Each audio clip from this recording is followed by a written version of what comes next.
Hi all, இன்றைக்கி ஒரு super ஹெல்தியான மில்லட் உப்மா தான் பார்க்க போகிறோம். கம்பு ஃப்ளேக்ஸ் உப்மா. அரிசி அவல் மாதிரி இது கம்பு அவல். இது ஒரு 2-3 தடவை நல்லா கழுவி எடுத்து வச்சுக்கோங்க. ஊற வைக்கணும்னு அவசியம் இல்லை. இந்த மாதிரி கழுவும் போதே நல்லா சாஃப்ட் ஆகிடும். ஸோ இந்த மாதிரி ட்ரெயின் பண்ணி எடுத்து வச்சுக்கோங்க. ஒரு 5 நிமிஷம் விட்டாலே நல்லா சாஃப்டாக நல்லா உதிரியாக வந்துடும். அதுக்கப்புறம் நம்ம குக் பண்ணி எடுத்துக்கலாம். நான் 1 கப் அளவுக்கு கம்பு ஃப்ளேக்ஸ் எடுத்திருக்கேன். ஒரு குயிக் அண்ட் இன்ஸ்டன்ட் பிரேக்ஃபாஸ்ட் ஒரு ஸ்நாக் ரெசிப்பியாக இது கண்டிப்பாக நீங்கள் யூஸ் பண்ணிக்கலாம்.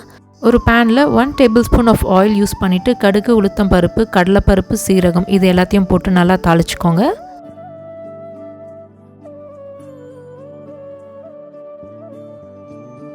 முந்திரி, வேர்க்கடலை இது ஏதாவது ஒன்று கூட நீங்கள் ஆட் பண்ணிக்கலாம். கருவேப்பிலை, மிளகாய், வெங்காயம் இது எல்லாத்தையும் போட்டு ஒரு 2 நிமிஷம் நல்லா வதக்கி எடுத்துக்கோங்க.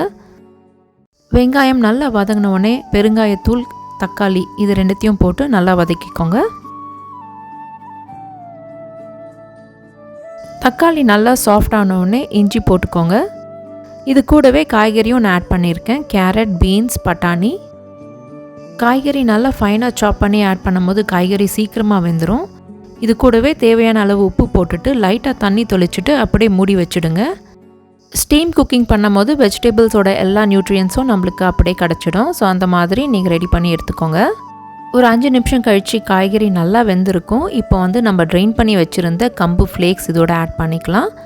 தண்ணி இல்லாமல் ஆட் பண்ணும்போது நம்மளுக்கு உப்புமா உதிரியாக வரும். இல்லைனா நம்ம மிக்ஸ் பண்ணும்போது நல்லா கட்டியாயிடும். ஃப்ளேக்ஸ் ஆட் பண்ணவுடனே ஜென்டிலாக நம்ம மிக்ஸ் பண்ணி விட்டுக்கலாம். ஒரு ஹெல்தியான ரெசிபி. இன்ஸ்டெட் ஆஃப் நிறைய பேக்ட் சீரியல்ஸ்க்கு பதில் இந்த மாதிரி ஒரு ஃப்ளேக்ஸ் உப்மா நம்ம செஞ்சு சாப்பிடும் போது ரொம்ப நியூட்ரிஷியஸாக இருக்கும். க்ளூட்டன் ஃப்ரீயாகவும் இருக்கும். High protein, fibre content with added vegetables. இந்த ரெசிபி ஒரு பிரேக்ஃபாஸ்ட்டாகவும் எடுத்துக்கலாம், இல்லை ஸ்நாக் ரெசிபியாக கூட நீங்கள் ட்ரை பண்ணலாம். இந்த உப்மா ரொம்ப டேஸ்ட்டாகவும் இருக்கும், ரொம்ப ஹெல்த்தியாகவும் இருக்கும். Do try it.